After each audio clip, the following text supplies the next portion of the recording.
Hi friends, నమస్తే. నేను మీ Lakshmi. Welcome back to Lucky's old Vizag.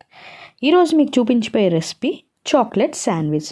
పిల్లలకి ఇష్టమైంది చాక్లెట్తో ఈజీగా మనం వేగంగా తయారు చేసుకునే రెసిపీ చాక్లెట్ శాండ్విచ్ ఎలా తయారు చేయాలో చూపించబోతున్నాను. ముందుగా నా ఛానల్ని ఎవరైనా సబ్స్క్రైబ్ చేసుకోకపోతే చేసుకోండి. ముందుగా నేను డార్క్ చాక్లెట్ని బాగా తురుముకుంటున్నాను.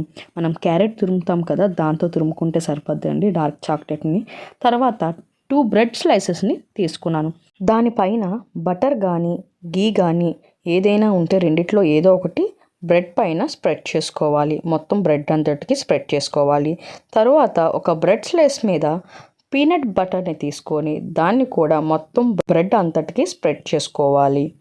సో ఇలా స్ప్రెడ్ చేయడం వల్ల కొద్దిగా స్వీట్నెస్ వస్తుంది, టేస్ట్ కూడా చాలా బాగుంటుందండి పీనట్ బటరు. సో ఒక బ్రెడ్ స్లైస్కి అయితే నేను పీనట్ బటర్ని బాగా స్ప్రెడ్ చేశాను. ఇంకో బ్రెడ్ స్లైస్ మీద నేను చాక్లెట్ క్యారమిల్ని అయితే స్ప్రెడ్ చేస్తున్నాను. ఇది ఇంట్లో తయారు చేసుకునే చాక్లెట్ క్యారమిల్. దీని తయారీ విధానం అది నెక్స్ట్ వీడియోలో మీకు చూపిస్తాను. ఇది చాలా గట్టిగా అయిపోయింది ఫ్రిడ్జ్లో పెట్టడం వల్ల, అందుకే నేను కొద్దిగా స్ప్రెడ్ చేశాను చాక్లెట్స్ క్యారమిల్ అనేది. ఈ క్యారమిల్ అనేది మీ దగ్గర ఉంటేనే యూస్ చేయండి, లేకపోతే అవసరం లేదు. పర్టికులర్గా ఉండాలని అయితే రూల్ అయితే లేదు. మీరు పీనట్ బటర్ కూడా యూస్ చేయవచ్చు. ఈ స్లైస్ మీద కూడా పీనట్ బటర్ వేసుకోవచ్చు. మనం ఆల్రెడీ చాక్లెట్ని తురుముకున్నాం కదా, అది ఒక బ్రెడ్ స్లైస్ మీద అయితే వేసేసుకుందాం మొత్తం స్ప్రెడ్ అయినట్టు.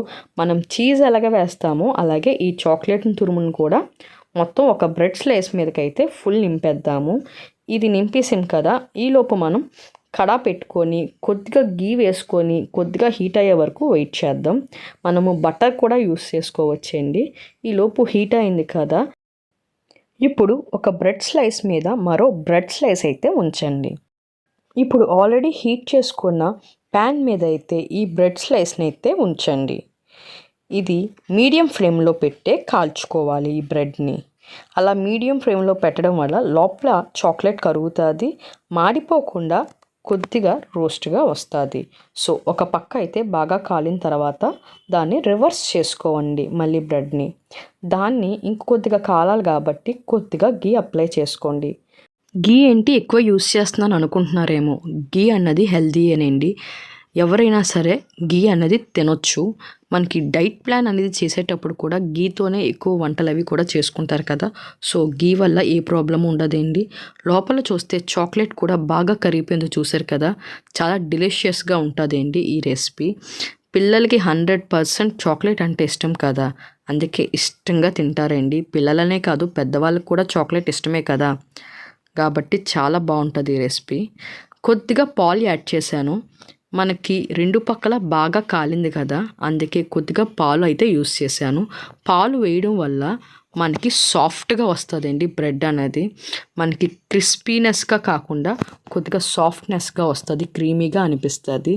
సో ఇంకో పక్క కూడా తిరగవేసుకోవాలి, ఎందుకంటే అది లోపలంతా స్ప్రెడ్ అయింది మిల్క్ అనేది. ఇంకో పక్క కూడా తిరగవేసుకొని దానిపైన కూడా పాలు వేసుకోవాలి. మనకి పాలు ఎక్కువ పట్టవేయండి, ఒక 4 to 5 టేబుల్ స్పూన్ వేసుకుంటే సరిపోద్ది పాలు అనేది. కొద్దిగా లాస్ట్లో గీ అనేది అప్లై చేసుకోండి. గీ వేయడం వల్ల చిన్న ఫ్లేవర్ బాగుంటుంది. ఇంకా లాస్ట్లో అది అప్లై చేసుకుంటే కొద్దిగా ఇంకా ఎక్కువ ఫ్రై అవసరం లేదు కదా, అందుకే కొద్దిగా సాఫ్ట్గా ఉంటుంది, క్రీమీగా కూడా అనిపించాలనేసి అలా వేసాను. ఇప్పుడు మనం సర్వింగ్ బౌల్లోకి అయితే తీసేసుకుంటున్నాను. చూసారు కదా, చాలా డెలిషియస్గా యమ్మీగా ఉండే రెసిపీ అండి చాక్లెట్ శాండ్విచ్ రెసిపీ. పిల్లలు చెప్పాను కదా ఇష్టంగా తింటారు, ఒక్కసారి అయితే ట్రై చేసి చూడండి. లోపల కూడా చాలా క్రీమీగా ఉంటుంది చాక్లెట్ అన్నది. మీకు కనుక నచ్చిందంటే ఒక లైక్ చేయండి, షేర్ చేయండి, కామెంట్ చేయండి, సబ్స్క్రైబ్ చేయడం అస్సలు మర్చిపోవద్దు. ఇంకా మీ గురించి మంచి మంచి వీడియోలు మరెన్నో పెడుతూ ఉంటాను.